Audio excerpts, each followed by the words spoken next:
तो आशक पर आपका फिर से स्वागत है। आपके साथ मैं हूं अंजना ओम कश्यप। कोरोना के बढ़ते मामलों के बीच आज तक की ये मुहिम जिसमें देश भर से डॉक्टर्स हमारे साथ जुड़ रहे हैं। आज लगातार ऐसे शोज आप देखेंगे, हर घंटे हम एक बड़े पैनल के साथ आपके सामने आएंगे। और इसी बीच अभी आप देख रहे हैं कि कोरोना की ये चेन आखिर कैसे टूटेगी। महाराष्ट्र स्पेशल, जिसमें महाराष्ट्र कोविड टास्क फोर्स के 3 डॉक्टर्स हमारे साथ हैं और डॉक्टर राजेश पारे खास मेहमान हमारे साथ दिल्ली से जुड़े हुए जसलोक हॉस्पिटल से। लेकिन इससे पहले कि हम बुलेटिन आगे लिए चले, पंकज उपाध्याय जुड़ रहे हैं बड़ी खबर पर, जिसमें मुख्यमंत्री उद्धव ठाकरे ने ऑक्सीजन की कमी पर प्रधानमंत्री से बातचीत की है। और पंकज उपाध्याय, ऑक्सीजन की कमी को लेकर कि कैसे ये कमी पूरी हो, इस पर उद्धव ठाकरे ने पहले भी चिट्ठी लिखी थी। क्या कुछ इस फ्रंट पे किस तरह का अभाव है और किस तरह से प्रभावित कर रहा है इस पूरे ऑपरेशन में कोविड से लड़ने के?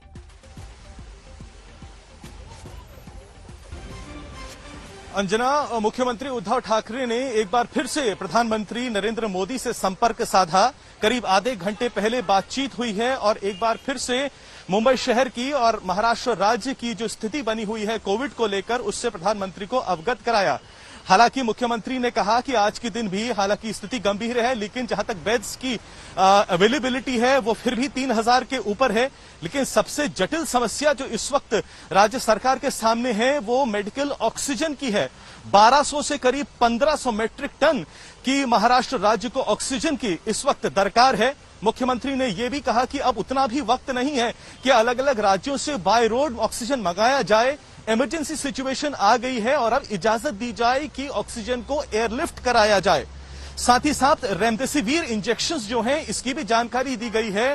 पहले ही मुंबई में सरकार बता चुकी है कि 2 लाख जो हैं इंजेक्शंस की मांग करी गई है। 25,000 तो आ गए हैं, लेकिन अभी भी बाकी पूरी जो पूर्ति है वो नहीं हो पाई है, जिससे आने वाले 2 या 3 दिनों में और मुसीबत हो सकती है।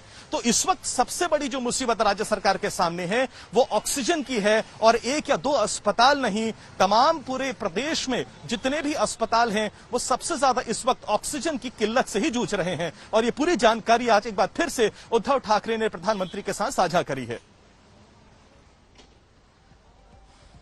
ठीक है, इसी पर जल्दी से रिएक्शन ले लेते हैं। डॉक्टर गौतम भंसाली आपके पास आते हुए, डॉक्टर शशांक जोशी हमारे साथ जुड़ रहे थे, देखते हैं अगर वो वापस जुड़ पाए क्योंकि वो भी कोविड टास्क फोर्स से है।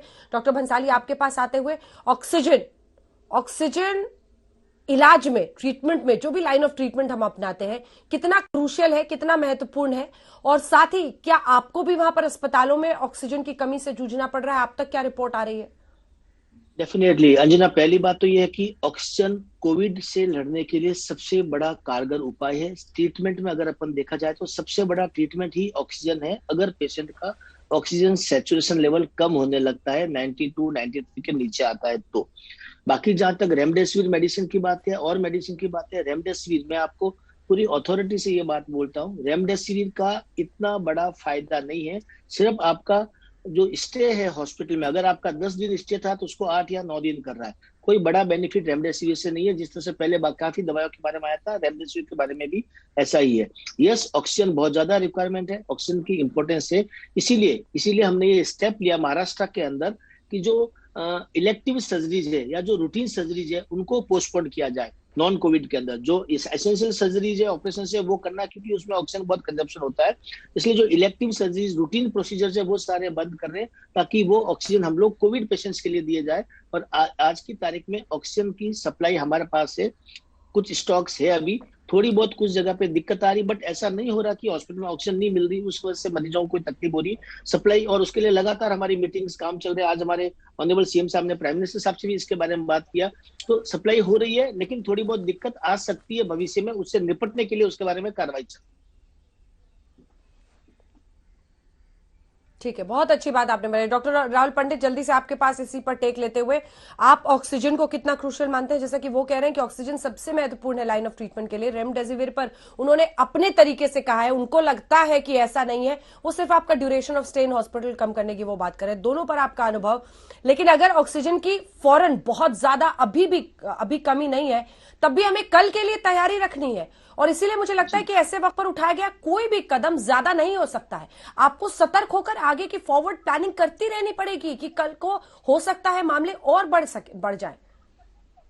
बिल्कुल, ऑक्सीजन जो है सबसे मेन स्टे है ट्रीटमेंट का कोविड के लिए, जिनकी की सैचुरेशन जो है जैसा डॉक्टर बंसल ने कहा 92 या 93% के नीचे जा रहा है।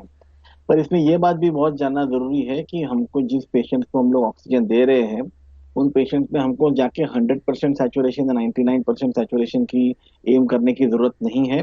हम उनको 93 या 95 के बीच में अगर रख सके, एक आध ऑक्सीजन की भी लीटर ऑक्सीजन की भी अगर बचत कर सके तो वो पेशेंट को तो कोई तकलीफ नहीं होगी और हमारा जो ऑक्सीजन का बचत जो है ऑटोमेटिकली होगा। और हॉस्पिटल के अंदर अगर कोई वाल्व में लीकेजेस है, कहीं से कहीं कोई वाल्व जो है काम नहीं कर रहा ठीक से, उन सबका रिपेयर इमीडिएटली कर लेना चाहिए। अभी हॉस्पिटल्स को हमने कहा है कि जहाँ पे कि एयर कॉन्सेंट्रेट करके एयर में से ऑक्सीजन निकाल के जो बनाने वाले प्लांट्स है, उसके बारे में गवर्नमेंट ऑफ इंडिया ने भी बात की है। महाराष्ट्र के हमारे ऑनरेबल सीएम सर की भी बात हुई थी हमारी कि ऐसे भी प्लांट्स वाले बनाने वाले फैक्ट्रीज हैं, अगर उनमें से हम लोग कुछ हेल्प ले सके तो हम हवा से जो है ऑक्सीजन कॉन्सेंट्रेट करके मेडिकल ग्रेड ऑक्सीजन बना सकते हैं। उसका भी इस्तेमाल हॉस्पिटल्स में हो सकता है। तो ये सब लॉन्ग लॉन्ग ड्यूरेशन के लिए ये सब चर्चाएं है, ये एक दिन का काम नहीं है। पर अगर हम लोग इस वक्त इसकी सब तैयारी करेंगे तो शायद अगली वेव जो मैं बता रहा था पहले कि जब सेकेंड वेव आती है तो थर्ड वेव आना निश्चित है। और अगर हम लोग सही एपिडेमियोलॉजिकल स्टेप्स उठाएंगे तो ही थर्ड वेव का जो है हम लोग थोड़ा बहुत ब्लंट कर पाएंगे। पर थर्ड वेव आएगा ये तो पक्का है। तीसरी बात आपने वो रेमडेसिविर की पूछी थी। रेमडेसिविर का जो एक्शन है वो वायरल रेप्लिकेशन कम करने में होता है और उसके बारे में स्टडीज भी पब्लिश्ड है। पर इतना ही ये भी बात सच है कि रेमडेसिविर से कोई भी अभी तक संशोधन पत्र या कोई भी रिसर्च पेपर ऐसा नहीं छपा है जिससे कि बताया जा रहा है कि उसमें मोर्टेलिटी कम हो रही है। हर पेपर यही बोल रहा है कि इधर आपका वायरल रेप्लिकेशन कम हो रहा है या हॉस्पिटल में 1 या 2 दिन से आपका ड्यूरेशन जो है स्टे का कम हो रहा है, पर मोर्टेलिटी के ऊपर कोई बेनिफिट नहीं है। उसके लिए मेरी जनता से यही अनुरोध होगा कि अगर रेमडेसिविर नहीं मिल रहा है तो आप बहुत ज्यादा बेचैन मत होइए। रेमडेसिविर का स्टॉक सरकार जो है वो बना रही है कि वापस जो है स्टॉक पूरी तरह से वापस आ जाए। पर एक आध 2 दिन से अगर स्टे बढ़ता है या कम होता है, उसके अलावा मोर्टेलिटी में कोई ज्यादा बेनिफिट नहीं है। अच्छा ऑक्सीजन, अच्छी इंटेंसिव केयर, अच्छा हॉस्पिटल केयर, इससे ज्यादा फर्क पड़ रहा है। आप अपने पेट के बल पे सोइए, पेशेंट जो है अपने पेट के बल पे सोए, उससे उसका ऑक्सीजन बढ़ेगा। ये सब छोटी छोटी चीजें बढ़ा के ऑफकोर्स रेमडेसिविर का भी उसमें थोड़ा बहुत रोल होगा। पर सिर्फ रेमडेसिविर के भरोसे पे नहीं है कि ये पेशेंट अच्छा होने वाला है। सब चीजों का एक होलसम ट्रीटमेंट प्रोटोकॉल है। वो प्रोटोकॉल जब हम फॉलो करेंगे तभी पेशेंट को जो है फायदा होगा।